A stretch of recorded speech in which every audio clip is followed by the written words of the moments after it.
What's going on, guys? Couple quick clips here with some of the post All-Star games. Well, really, it's only from one. Playing the Nationals here.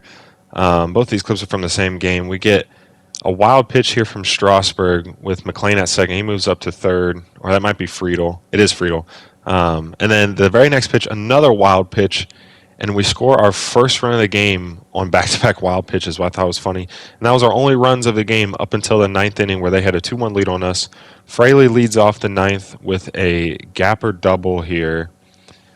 And then, so obviously, good start. Runner in scoring position with nobody out. At least looking to tie and give ourselves a shot to stay alive. But Ellie De La Cruz here on the first pitch of the at-bat against the Nationals closer rips one into right center field, pretty much exactly where Fraley hit it, just with more elevation.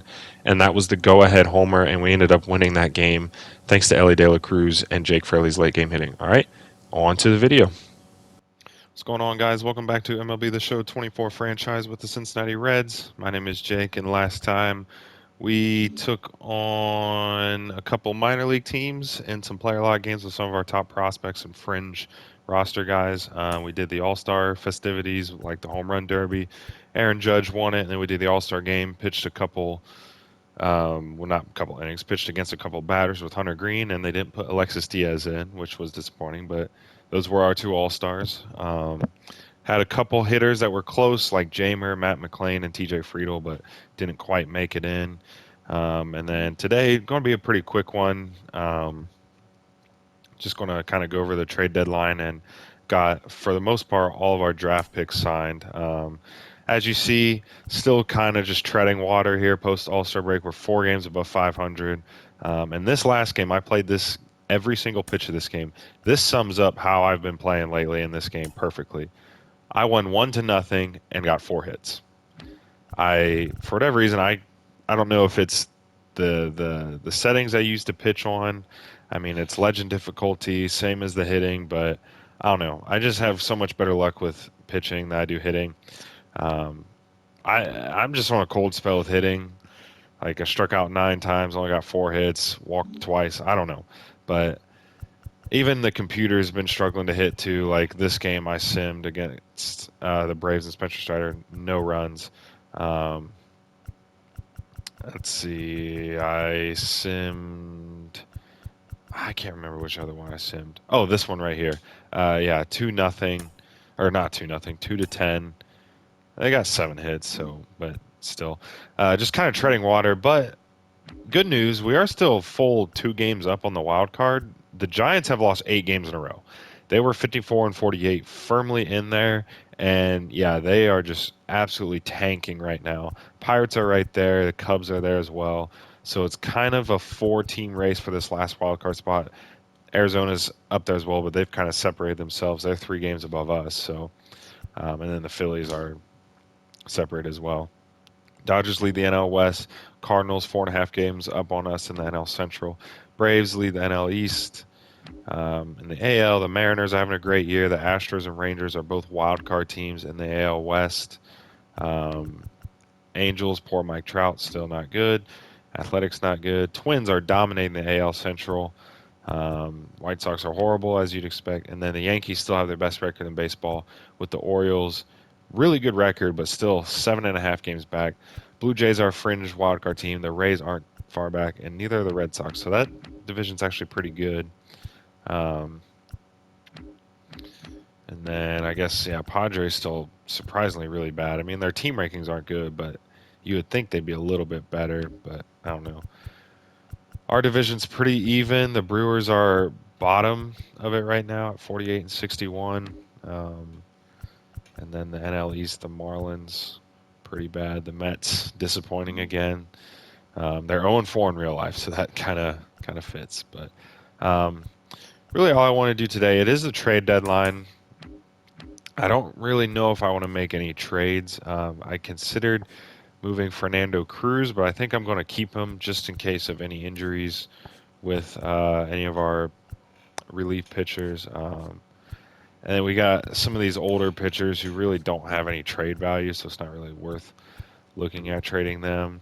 Same with the actual rotation. I don't really plan on making any changes. It would be nice to add kind of a experienced starter in here, but in order to do that, we'd have to give up probably a prospect or something.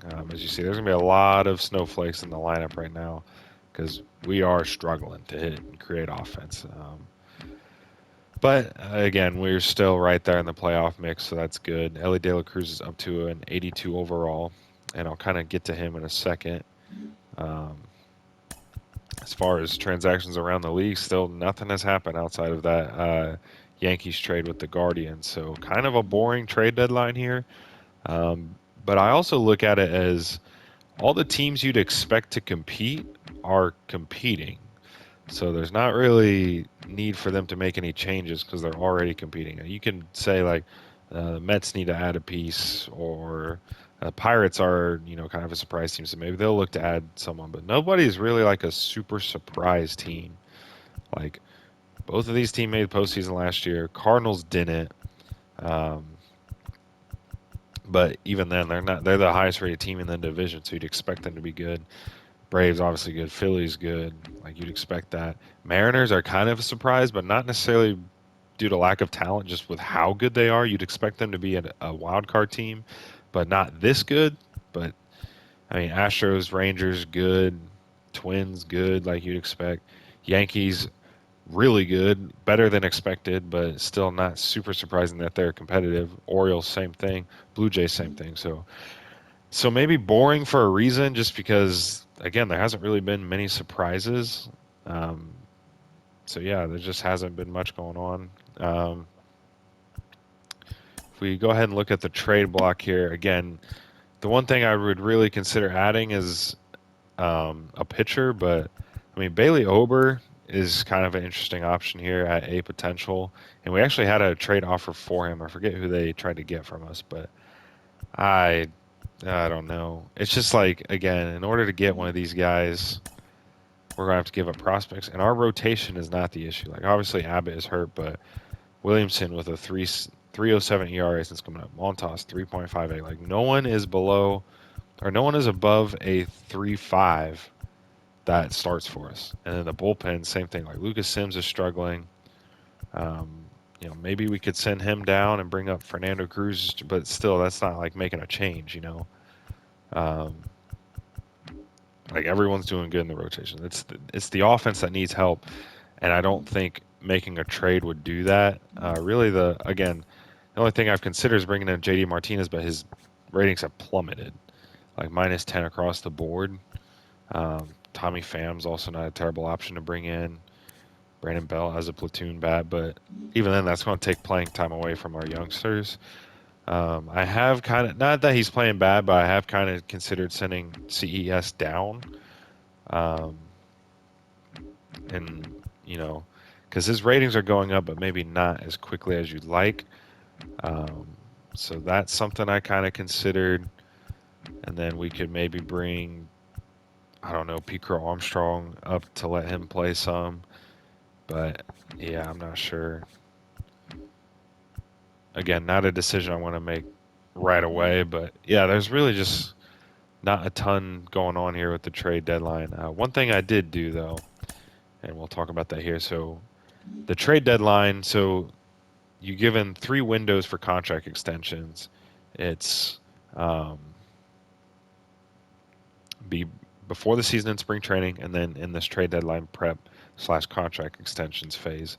That's where you get in the regular season. Then obviously in the off season you can extend guys. So I went ahead and made 5 extensions. 3 of them were long term, 2 of them not long term.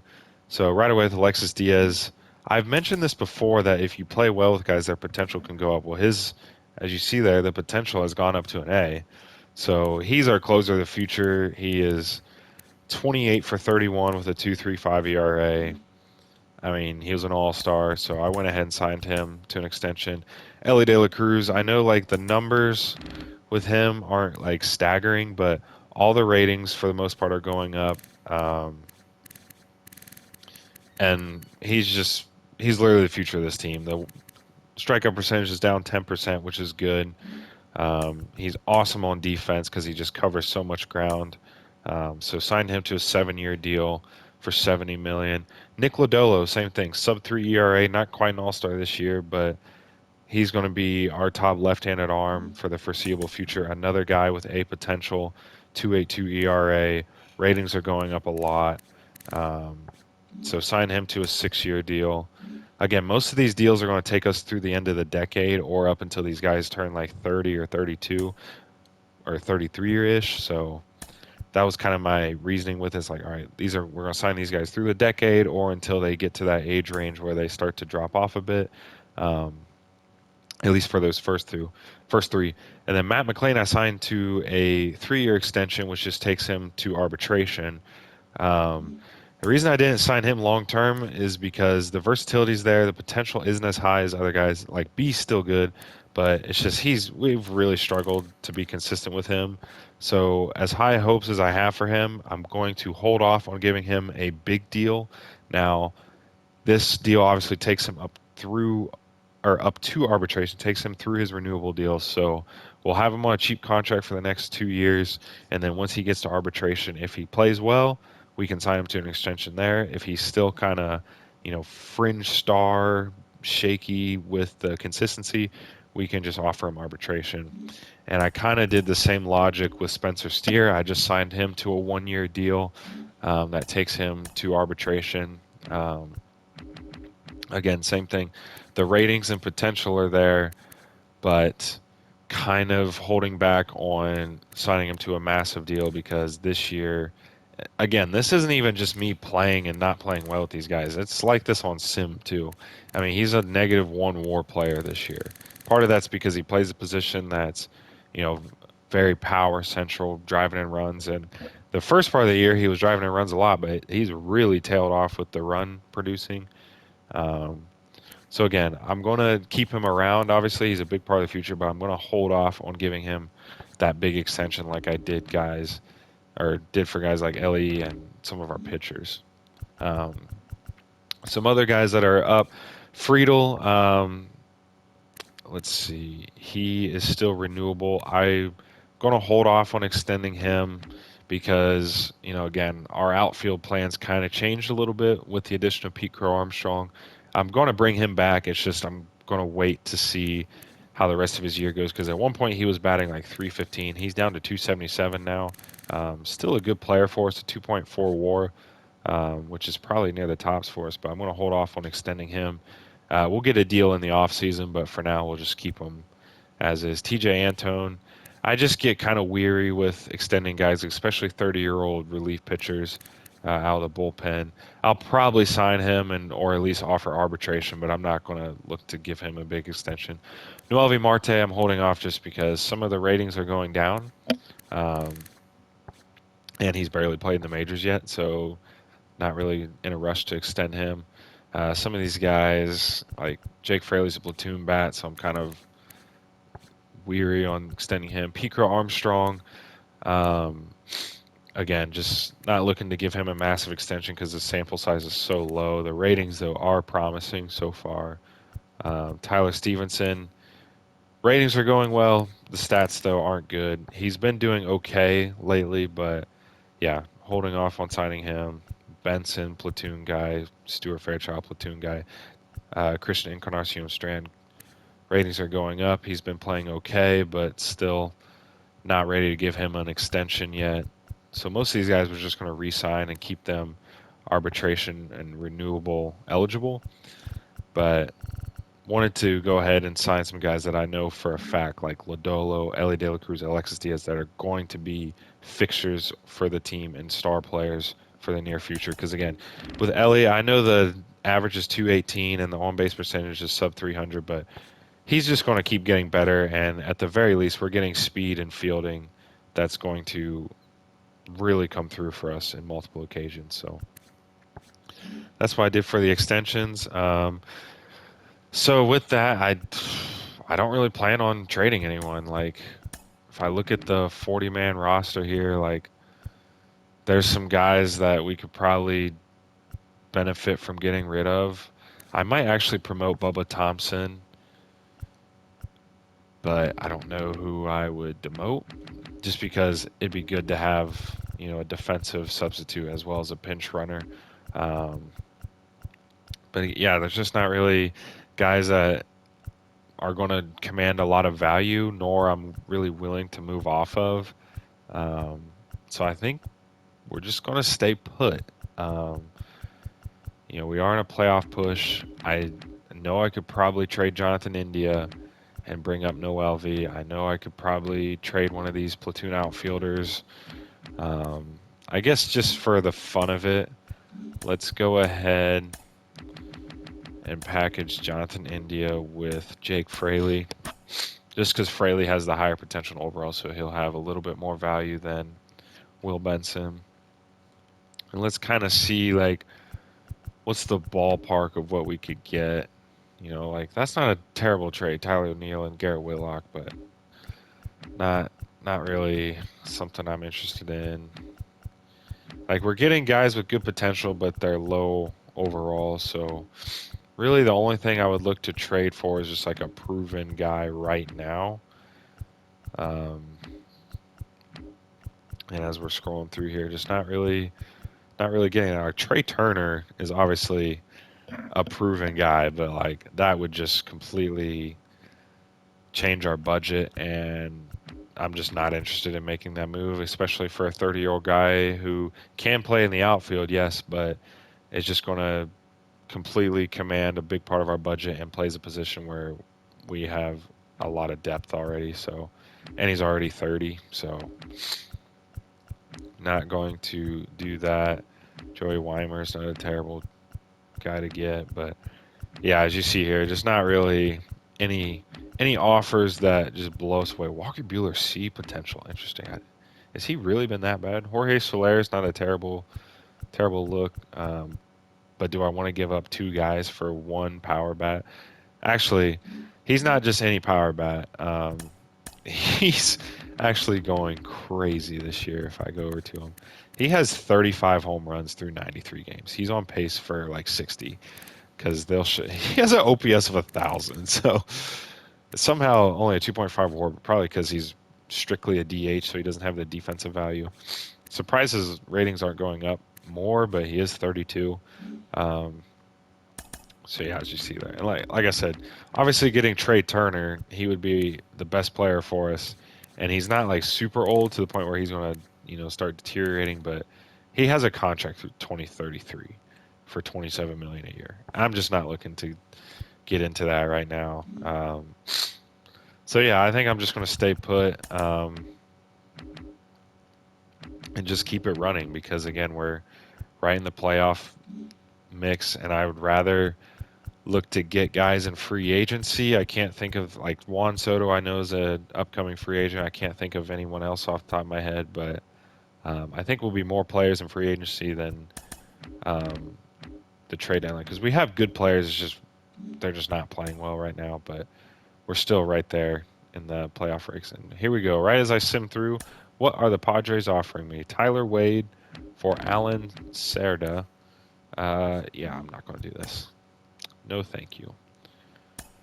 Okay, so we get through the trade deadline. Yeah, nothing. So kind of boring, honestly. Really not a ton of moves. Usually most franchises they do more moves, but not this one. See, we're at the start of a new month, which is where you usually get some of the ratings updates for the players. So again, for the most part, I'm seeing a lot of green, which is good, or not green, yellow. Tyler Stevenson, surprisingly, is still going up a ton. So obviously good in that regard. Um, again, guys have been struggling, but nobody's playing like absolutely awful. McLean is super streaky as you see his contacts going down, but the vision and the power is still going up, which is good. Ellie, everything besides contact versus righties is going up. Friedel, it's a lot more red than yellow, but still not terrible. Yeah, so that's obviously pleasing. This is the last draft pick I still have to sign. Is Caden Chambers, our relief pitcher that we drafted in the 5th round. Um, I will give you 600K. That's the best I'm going to do for you. Okay. So we signed all of our draft picks. And so now we should not be able to view draft picks. What? Okay, let's sim a day. Okay, there we go. Let's see, was there any games today? Cubs lost, which is good for us. Yeah, that's about it. Um, yeah, 2 games into the wild card. So August is going to be a big month. July was a struggle. We only won 2 series in the whole month, and that was against the Nationals and Cubs post All-Star break. So yeah, bad month. So we need a good month of August. Um, some pretty winnable series here with like the Giants. That's a pretty even matchup. I think we can win that one. Um, the Marlins, who beat us 2 games out of 3, but we can at least try to get even with them. Brewers, who we've had success with, and then some bad teams like the Royals and the A's in here. So hopefully a good month of August. But let's take a look at our draft picks. So Rick Holden, our #1 pick, has an 84 potential, which is lower than scouted. Part of that is your scout's accuracy or efficiency isn't always great. So in this case, it's a little bit lower than what we thought, but still 84, pretty good, beat potential. Not a good fielder, so he's going to be a DH, but because of that, the hit tools and the speed is good. So um, the fielding is a little disappointing, but he does have the speed to cover ground, so maybe he'll develop with that. Francisco Guillen, 97 potential. I remember I drafted him not necessarily out of position of need because we took an outfielder with our first pick, but I just knew the potential was going to be good. And there you go, 97, has pretty good hit tools right away. The speed is good. The fielding is okay. The arm strength is terrible, but um, throw him in a corner outfield and be pretty good. Isaac Hansen, our first pitcher we took, 87 potential, so B once again, pretty good there. And then Waylon Gonzalez, we took, I want to say in the 3rd round. I think Hansen was one of our compensatory picks. And then Waylon Gonzalez was our 4th rounder. Out of high school, 90 potential, so 2 A potential guys, which is good. Napoleon White, who the computer drafted for me because I wasn't paying attention. Um, Pretty bad hit tools, but good in the field outside of the arm strength. Decent speed, so who knows what will come of him. Caden Chambers, the only relief pitcher we took, D potential, which kind of sucks. So yeah, that's kind of a wasted pick. And then Charlie Gary, who I took a complete shot in the dark with. Actually, not terrible for a 6th round pick. 78 potential. The fielding tools are actually pretty good, and the hitting outside the power is not awful to start. Um, Rick Holden's a 69 overall to start. Guillen 63, 65, 50. So high 60s to low to mid 50s. Look at this, actual potential unknown. I have not seen that before. I wonder what that means. Um, wow, the Pirates' 1st round pick, 66 potential. So he's literally going to be as good as he can be right away, but he does have a rocking beard. Connie Stinson, I remember we were considering taking him at #2, and it looks like we would have done well to take him. So hopefully I don't regret that decision, but he definitely looks like a more complete player off rip than Rick Holden. But again, I mean, he can play the corner outfield, so I can't even say outfield more position of need taking Holden. So hopefully I don't regret that because he looks like he's going to be a good player. Looks like the Diamondbacks did pretty well. This was the #1 pick, wasn't it? Dave Pineda? No, the Guardians had the top pick. Dodgers, 54 potential. That's, jeez. Johnny Hodges, 93 potential. And the Giants didn't sign their 1st round pick. That's interesting. So not a good draft for them. Oh, so okay, if they're unsigned, the potential's unknown. Okay, gotcha. Glad I put that. Wow, pretty good draft here for the Orioles, but they did not sign their 3rd guy. I haven't seen a 99 potential guy. There's a 95, Julio Nava for the White Sox. Looks like they got him pretty late too. #1 overall pick, 72 potential, Winston Hodges. Ugh. Well, the Guardians are really good at developing pitchers. Did they just take Twins here at the top of the draft? What the heck? That's funny. Um, yeah, they didn't really do so hot with having the top pick.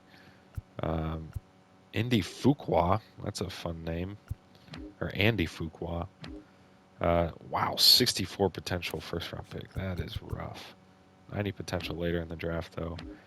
Uh, okay, Jamal McFadden, Johnny Murphy. Good hit tools here.